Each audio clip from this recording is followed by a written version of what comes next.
Oh boy, another one. Back to back. All I gotta say is they are watching you. They are watching you right this very moment. What am I talking about? Well, let's find out. Let's cross over. Let's get to it.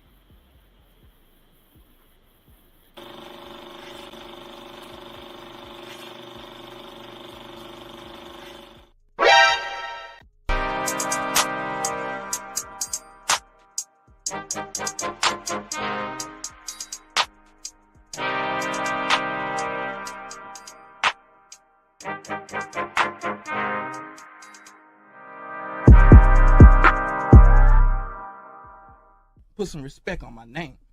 You understand me? When y'all saying my name, put some respect on it. They are watching you right this very moment. What am I talking about?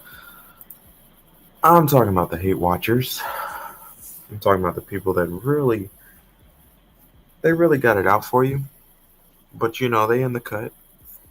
Some of them is family. We already know that. Some of them are your employees.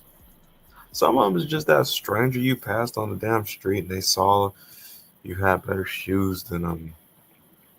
You was driving that nice car they really wanted, but they just could never work their ass off to get it. It's whatever it needs to be for them to rationalize them just not liking your ass. The hate watchers. In the prior broadcast, I'm pre-recording this actually. In my prior broadcast on the 29th, I talked about briefly. I had lost some weight, and I'm gonna get into this story because this is a story. So let me play the clip for that real quick as I get my music going too. Gotta get the music going. But story time.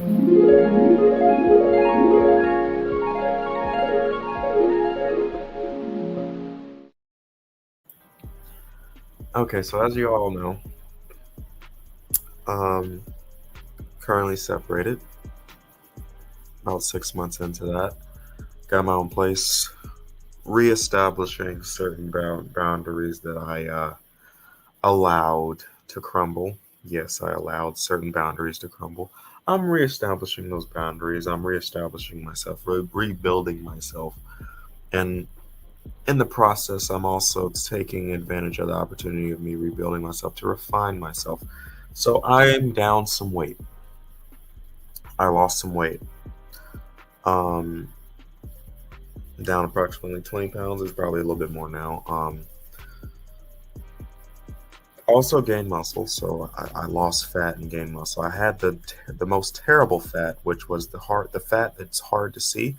Yes, I was getting some around, slightly around my neck area, because I remember I was starting to feel kind of weird, different.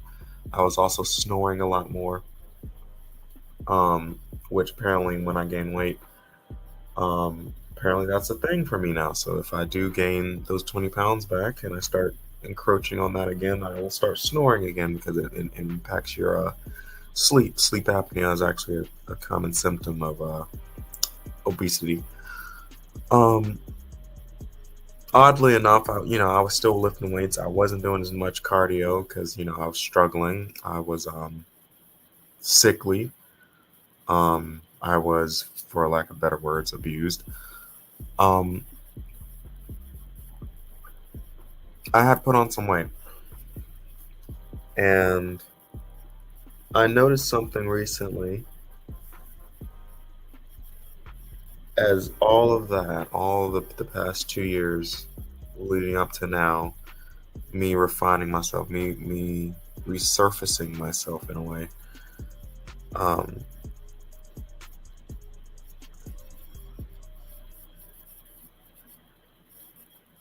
I'm trying to say this as tactful as possible. Because it's not just the hate watchers. Yes, there are some people that don't like you, and they absolutely, I'm talking about absolutely, all they live to see is you fail. Like they are watching you fail, and they are just eating that shit up. They are absolutely loving it. A good example of this is gossipers. Um, everybody hates a good gossiper, right? But you know, gossipers, that's a good one. I fucking hate gossipers. I hate gossipers. They're the ones that always, spread the lies. No, it's not true gossip. It's a fucking lie.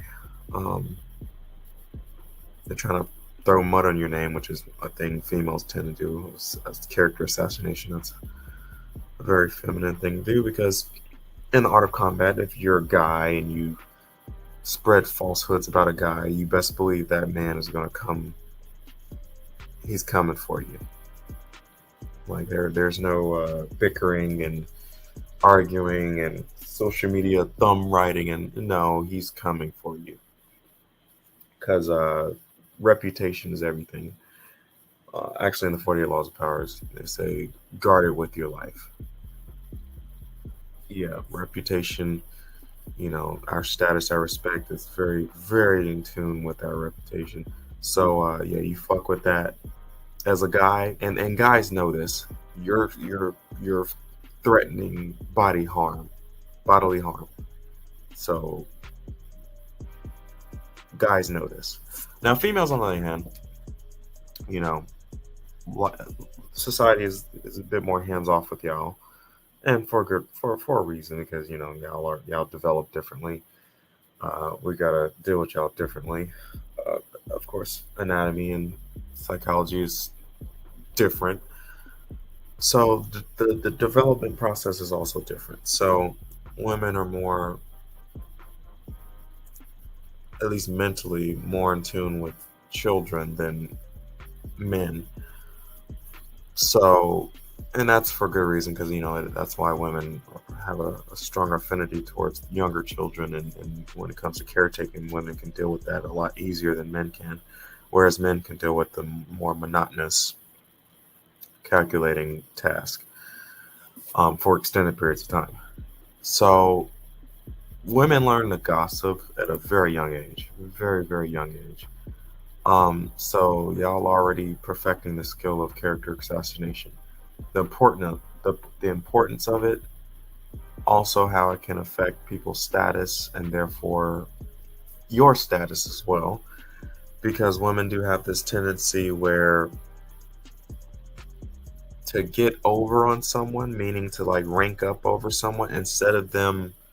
Remember, you also have this also falls back on that concept of women getting something for nothing, which that's what modern women as a group today. That's what they truly desire. It's that thing of always striving to get something for nothing. So status is actually over money and also respect when it comes to women. So they strive for that status thing. Of course, money, of course, ties into that because when you have money, usually status comes with that. If you're a billionaire, people know who you are. Usually, like the Elon Musk and Bill Gates and that, that type of thing. But there's more on top of that. But status is what they really, really desire and crave too, in addition to all the amenities that the resources can afford. So that being said, one way, guys think of status, and we're thinking of, okay, work hard to achieve it. Well, remember on the back end of that, women are trying to get something for nothing. So they're not trying to do all that work to achieve it. Instead, it's better, instead of them trying to work their way up and build themselves up to get over you on the level on the playing field, to level up over you, they'd rather just tear you down. Because if you think about it, they'll be over you if they can tear you down. So that's why gossip is it's like a natural thing that women to pick up, since they're girls, since they're all the way up till they get into school, and then to their old biddies. I mean, everybody knows the old ladies that like to sit around and gossip and yammer and chit chat and all that other shit. That's what happens. But pretending on what I'm talking about and my story and how it relates to me, it's not so much that part of the gossip. I'll dive back into that gossip part. But really what it is it's I noticed how as I was going down that rabbit hole, as I was getting the weight, I noticed how nobody was saying anything about it. Nobody was like picking up on like, okay, hey, how you doing? Like, of course, there were people, they'd ask, the normal like, coworkers and family, like, oh, how you doing, and blah blah blah blah blah. I have had some conversations with certain individuals, certain family members, understood and knew what I was going through. So aside from that, I'm talking about like people just see me and they're like, okay, you gained some weight. Usually, stress is a factor in that. But and so if somebody has gained some weight, I note that, and then I also see how they're doing, how things are going for them. You know, whether or not it's just age and diet, but it could also be that stress thing. So, mind you, my diet had changed. Um, I was eating out a lot, not so much like fast food. I was actually eating pretty good food, like arugula salads and uh, Spring Mountain Farms chicken. No antibiotic, natural raised, that type of stuff. So I was eating good. I wasn't eating like total garbage food. I was actually still, health wise, eating good, but I was still, I was getting some calories on me. I was also stressed as hell. I was also sickly, so I couldn't really work out like I really wanted to. Um, so I had gained some weight. But in that last broadcast, I had mentioned how when I lost the weight, I was surprised at how many people, you know, noted that. Like, hey, you look slimmer. You look like you slimmed down. And you look, thinner. And I was actually surprised, you know, that so many people had actually noticed that. But then, I always assess stuff. I was grateful, that they noticed. Not so much like, for ego purposes, but I was like, oh, actually, it was them noticing. It was actually them mentioning it to me that I actually took notice myself.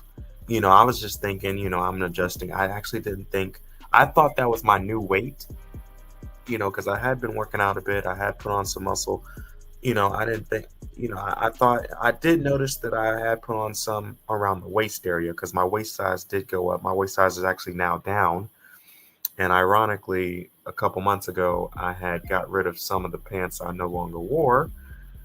Boy, was that a bad idea because now I actually can wear those pants, and now all the pants that I have currently are too big. So, yeah, great for me. So I'm gonna have to hit up the wardrobe in a little bit. But yeah, my waist size dropped back down, everything. So yeah, I had gained weight. I had put on weight. I had, and it happened so slowly over a period of time that I thought it was just normal. Aside from some of the other little subtle things where I was like, okay, my waistline is I mean my midsection was a bit soft, but the type of fat I had was the worst kind, which is the internal fat, the fat that's around your organs. It wasn't so much like it was in my arms or not even really so much on my face or anything like that, or my legs actually, but it was right in the gut area, and that fat is the most dangerous fat because it's impeding your organs, and that's actually probably one of the contributing factors as to why I was feeling so sickly at that time too. But it actually impacts your organs, and I believe it's visceral fat. I can't recall it. I'm not sure if I'm recalling it properly. It might be visceral fat. I'm not going to Google it right now, but you could probably Google it. But there is that internal body fat. Actually, a lot of people suffer from fatty liver. They have a lot of fat around their organs, and they don't even know it. You can actually be slim and have it. Um, your insides could absolutely be obese, but your outside isn't. So that's for the people that don't exercise that much, but they just store fat in that type of way, and they think that they're healthy, and they're actually not. Actually, quite a few people, especially in America and Western society, have fatty liver and all those health complications. But I was surprised at how many people, mentioned that to me on me looking slimmer and fitter, And I was wondering on the back end, nobody said anything when I was getting bigger at all. Not a soul. I don't recall anyone mentioning that to me at all. Not even my spouse. And this does tie into that hate watching thing, but there's also there's two sides to it. There's the people that actually do hate you and they just love watching you fail. There are those people. But on the inverse of that, I don't like extremes because too extreme of anything is actually tends to be bad. So then there's also the people that are trying to be nice. Now this is where my bluntness can come in to actually be a positive. I say things that people tend not to say, but I don't say them to offend people. A lot of times I say what needs to be said to certain individuals because I actually want to see them address it. I actually want to see them win. I want to see them, or at least let them know what I know other people won't let them know. Hey, you look like you gained some weight there, or what's going on? I see some cellulite there. What's going on there? I actually did say that to my spouse, and she obviously was offended by it, but I meant no offense to it. I was just letting her know, hey, I see some cellulite there. You know, that's not normal for you because she had been, much like myself, fit for the entirety of our relationship, myself included. Now I didn't have I didn't get cellulite myself. I didn't. Mine was more so like I said, that internal visceral fat, which was making my waistline blow out, and then eventually it crept up. Um, it stayed around my core. I'll say that. So it did creep up a bit around my neck because I remember did feeling kind of fat, having that fat turkey neck kind of feeling when I would like put my chin to my chest. I would feel that kind of loaf develop right there in the corners near the square of my jaw. I don't have it anymore, of course, because like I said, I slimmed down, so it's not there anymore. But it was. I do remember having that feeling. It felt weird as hell too. I didn't like it, which is why I immediately, as soon as I could, despite me being sickly, I still tried to do some cardio and continue my regimen and cut down my diet. I actually cut my calories too much, I think. But yeah, I had to address it. But I didn't.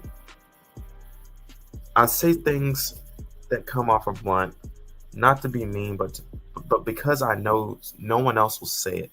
Same as like when no one said anything to me, and it's not so much that there were a bunch of haters watching me. There might have been a couple. Actually, I'm not even gonna say it might have been. There was at least one. Um, it wasn't just the hate watcher. It was actually the people that thought that they were being nice. They didn't want to tell me, hey, you look like you gained some weight, because there's no nice way of saying to someone you gained some weight. I noticed you've put on some weight. There's no nice way of saying that. You can kind of like with guys, we can kind of jokingly say like, hey man, you've been eating good, you've been eating good there, man. What's going on? And then referring to the stomach or not, I'm giggling, kind of, well, not giggle, but kind of have that ha ha moment. But guys can do that.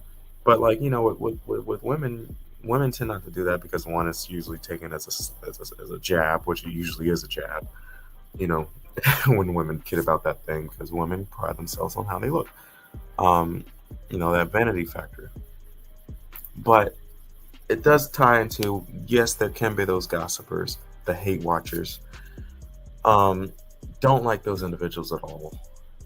Don't like them at all. I like to deal with them and address things like, hey, if I know you're laughing at me, some people should be addressed. Some others don't need to be, because you already know eventually the shoe's going to be on the other foot eventually, especially if you know something about individuals of that nature.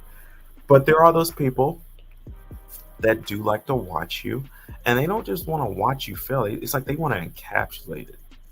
Like they want it to like sink in, because like their life is at a certain level, and they really do like seeing people that have a more fucked up life than themselves. I hate to have to say it that way, but that's what it is.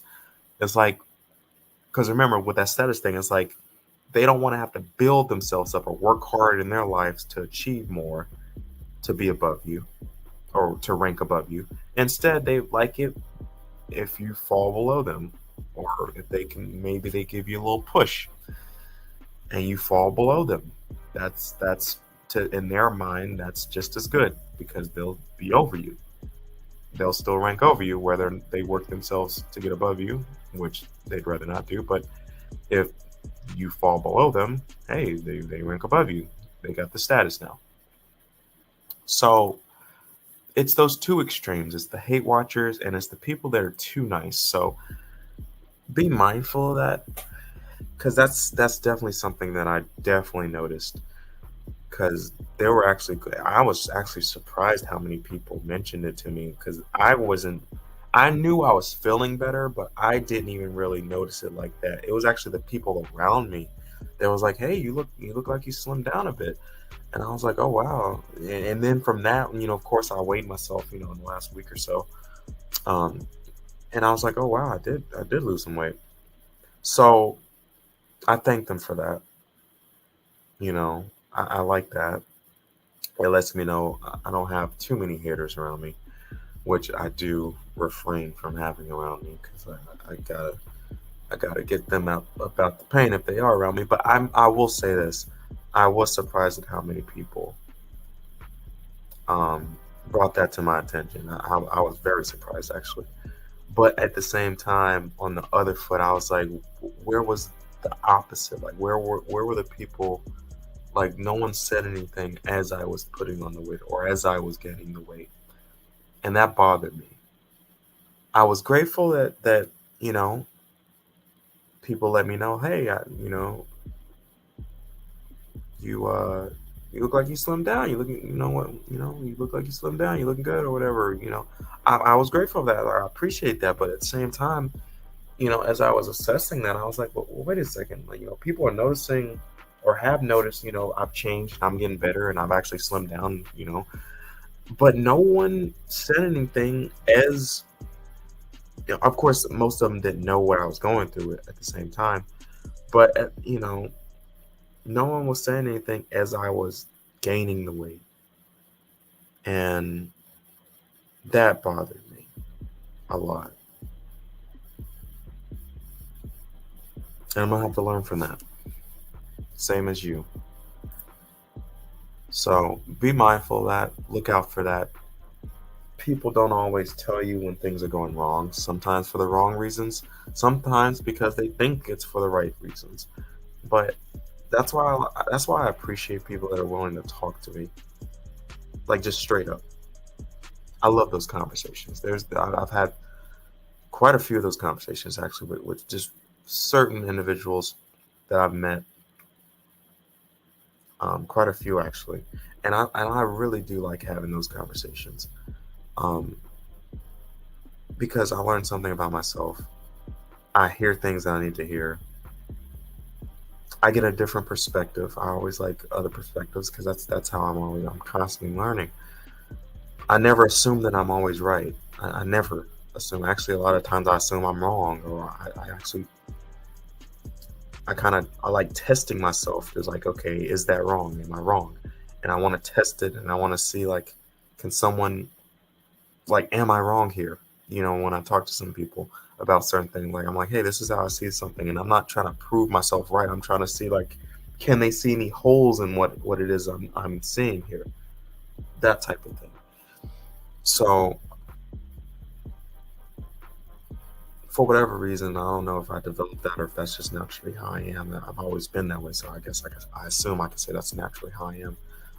I am grateful that I have that kind of thought process, because most people don't. I do think it can be developed though, because I've kind of refined it, even though it came naturally to me. I did kind of, I guess I probably have made an effort to refine that process to an extent. I guess I did take an effort. So it can be learned. So I did talk about trust. Now you will have to trust yourself to an extent. Not so much like, what I was talking about in the prior broadcast, but you have to seek the truth. You can't always assume that you're right about everything. You can't. So distrust that part of what you're believing, your belief system, or your philosophies, or whatever it is, and you have to open yourself up to an extent to the possibility that you're wrong. And it takes some time, it takes some thinking, it takes some knowledge, more knowledge. Of course, obviously, you have to learn more, you have to evolve, you have to develop, and eventually you'll get better at it.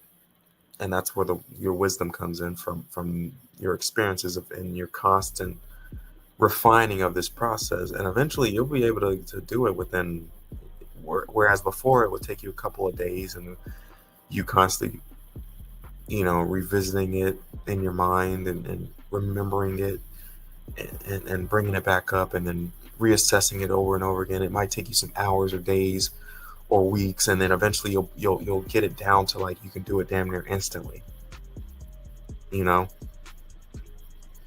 So that's one way to kind of get over this, because people, you could have an issue, you can have a problem, and obviously it's hard to see the flaws in ourselves, and that's why it's good to kind of put yourself up against other people, whether they be your competition. Actually, that's what your spouse is supposed to do. If you're slipping, your spouse is supposed to be there to kind of be your first warning sign, like, hey, like, something's not right here.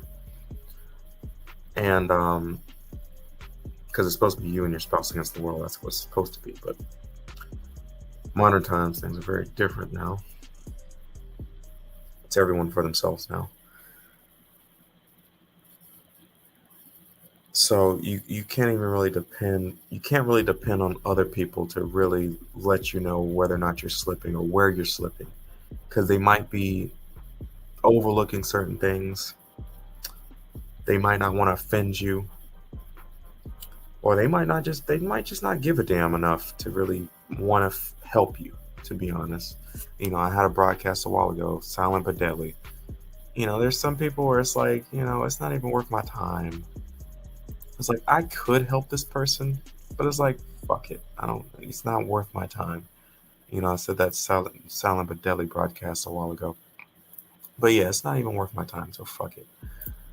So it's not always negative. They're not always just the hate watchers. It could just be the people on the other extreme where they're trying to be nice and they're trying to not acknowledge it. But that doesn't help you either.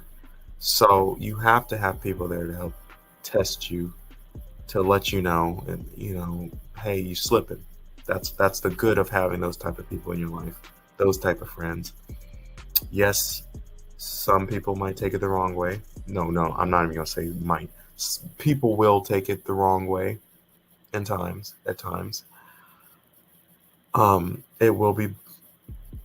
There will be blunt moments. There will be awkward moments. There will be moments where it's like you say something, you have to say it a certain way, and it's like, and even after you say it that way, you couldn't really think of a better way to say it, and you're like, damn, I sound like an ass.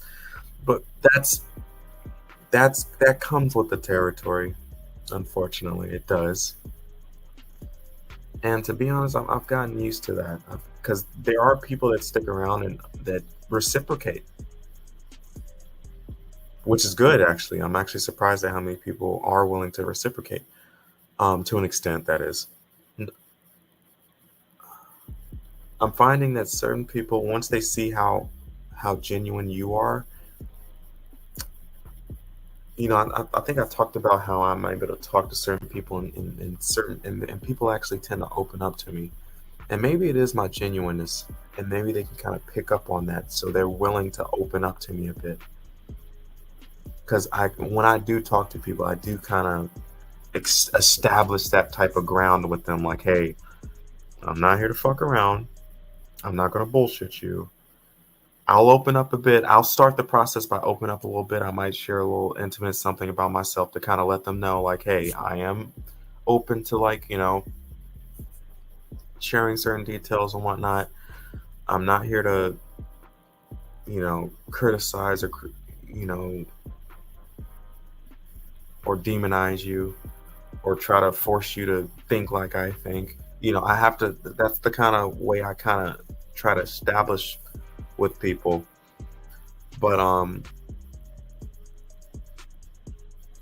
that seems to work for me because people do tend to open up to me,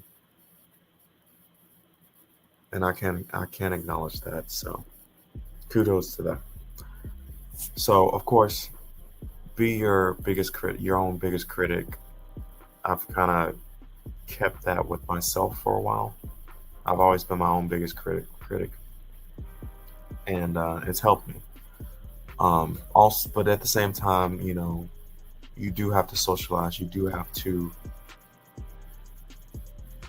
get out there and see what's out there and talk to people. So you can't be a hermit all your life.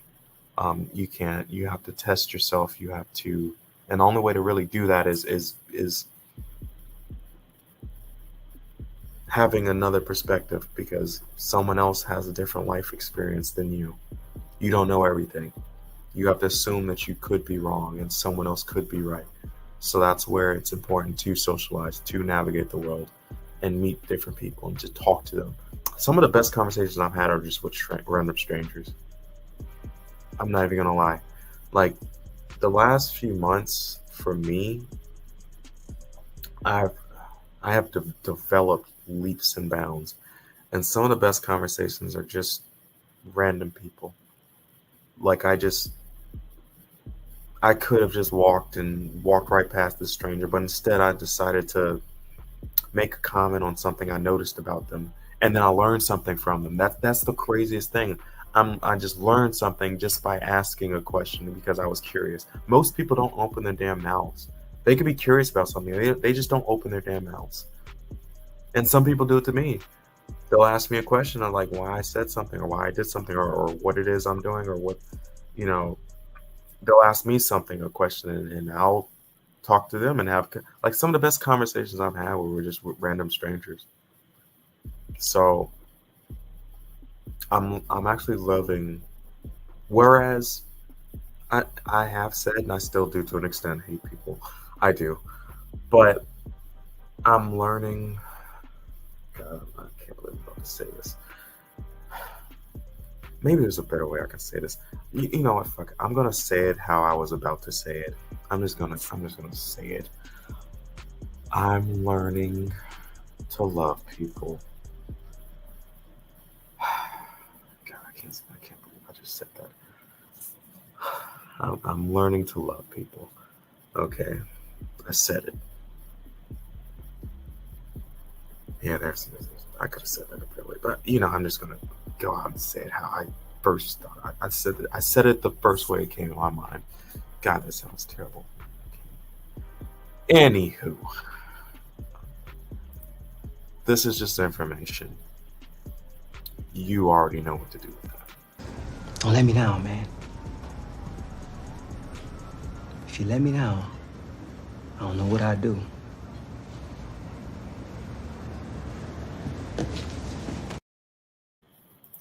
Thank you for watching, as always. And I don't usually don't say this, but smash that like button if you can. And till next time, folks. お前はもう死んでいる。